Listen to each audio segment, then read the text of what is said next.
ఓ ప్రశ్న ఒక వ్యక్తి వేస్తే దానికి జవాబు ఎలా చెప్పాలి? ప్రశ్నను ముందు వినాలి. ఆ ప్రశ్న ద్వారా ఎదుటి వ్యక్తి మనకి ఏం చెప్పడానికి ప్రయత్నం చేస్తున్నాడో ముందు గుర్తించాలి. చాలా చోట్ల సంభాషణ జరిగేటప్పుడు ఈ వ్యక్తి మాట్లాడడం ఆపేసిన తర్వాత తనేం మాట్లాడాలని ఆలోచిస్తూ ఉంటారు. అంటే దాదాపుగా అవతల వ్యక్తి ఏం చెప్తారో వినరు, తర్వాత ఏం చెప్పాలి అని ఆలోచనలు ఉంటారు. అక్కడొక మాట ఇక్కడొక మాట వింటారు. ఆ చెప్పేది తనకి నచ్చదుగానైతే లోపలికి తీసుకెళ్లే సమస్య లేదు. ఏం చేయాలో చెప్పాలో ఫ్రేమ్ చేసుకుని ఎదురు చూస్తూ ఉంటారు తన టర్న్ కోసం, తన అవకాశం కోసం. ముందు ఆ ప్రశ్న అర్థమైందో లేదో చూసుకోవాలి. ఒకవేళ అర్థమైంది అనుకుంటే తిరిగి ఆ ప్రశ్నని రిపీట్ చేసి మీరు వేసిన ప్రశ్న ఇదేనా అని అడిగి కన్ఫర్మ్ చేసుకోవాలి. అర్థమైంది అనుకుని నిజంగా అర్థం కాదు, అర్థమైంది అనుకుని తను ఏది అర్థమైంది అనుకుంటారో ఆ జవాబు చెప్తూ ఉంటే ఎదుటి వ్యక్తి చేసిన ప్రశ్నకి జవాబు చెప్పినట్టు కాదు అది. అందుకని మామూలు విషయాలైనా, సీరియస్ విషయాలైనా, సబ్జెక్టుకు సంబంధించినవైనా అది అర్థమైందో లేదో చెక్ చేసుకోవాలి. అర్థమైంది అనుకుని జవాబు చెప్పడం కాదు, అర్థం చేసుకునే జవాబు చెప్పాలి. సమాధానం ఎంత ఇవ్వాలో అంతే ఇవ్వాలా, అంతా ఇవ్వాలా. మీ పేరేంటని ప్రశ్న అడిగితే పేరు మాత్రమే చెప్పాలి. మన ఊరు, మన ప్రాంతము, మనం ఎక్కడి నుంచి వచ్చాము, ఎప్పుడు వచ్చాము అని చెప్పక్కర్లా. ఊరి నుంచి వస్తున్నావా అని అడిగితే అవును ఊరి నుంచి వస్తున్నా అంతే చెప్పాలి. ఏ ఊరి నుంచి చెప్పాల్సిన అవసరం లేదు. ఏ ఊరి నుంచి వస్తున్నావు అని అడిగితే అప్పుడు మాత్రం ఊరు చెప్పాలి. అడగని దానికి మనం జవాబు చెప్పాల్సిన అవసరం లేదు. ఎంత అడిగితే అంతే చెప్పాలి. ఈ పద్ధతిని కోర్టులో చాలా గట్టిగా పాటిస్తారు. అపోజిషన్ లాయరు, క్రాస్ ఎగ్జామినింగ్ చేసే ఓ లాయరు యువతల కక్షిదారుడు ఒక మాట ఎక్కువ చెప్పి నోరుకోడు. అడిగిన దానికి చెప్పు అంటుంటాడు.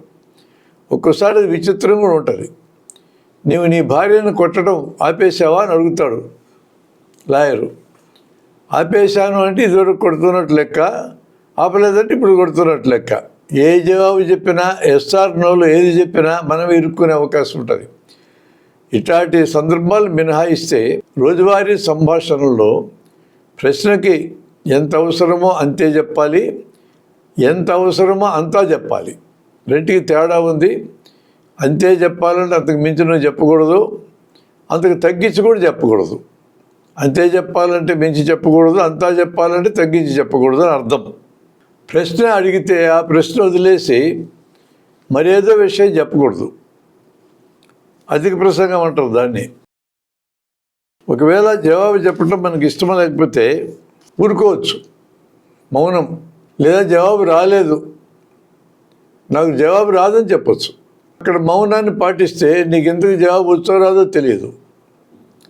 కాబట్టి ఖచ్చితంగా జవాబు చెప్పాల్సిందని అడిగితే రానప్పుడు రాదని చెప్పటమే.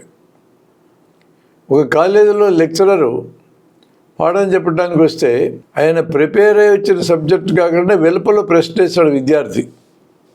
చాలా సీనియర్ లెక్చరర్. ఆయన ఏది అడిగినా చెప్తాడని అభిప్రాయం పిల్లలకు ఉంది.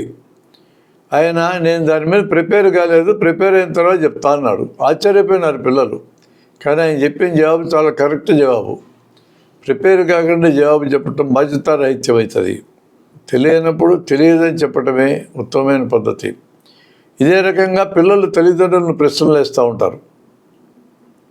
తల్లిదండ్రులకు జవాబు తెలిస్తే చెప్పచ్చు, జవాబు తెలియకపోతే తెలియదని చెప్పడం మంచిది. పిల్లలకు ఉండే ఇంప్రెషన్ ఏంటంటే తమ టీచర్లకు కానీ తమ అమ్మ నాన్నలకు కానీ ఈ భూమి మీద తెలియదంటూ ఏది ఉండదు అనుకుంటూ ఉంటారు.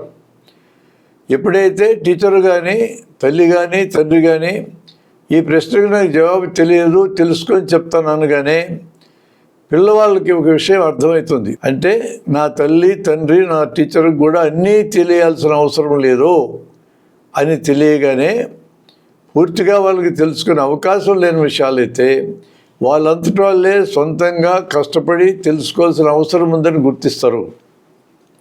అది చాట్ జీపీటీలోకి వెళ్తావా, గూగుల్లోకి వెళ్తావా, పుస్తకాలు చదువుతావా, మరి ఎవరినైనా అడిగి తెలుసుకుంటావా? పద్ధతి ఏదన్నా కానీ తనంతట తను తెలుసుకోవాల్సిన అవసరం ఉంటుంది.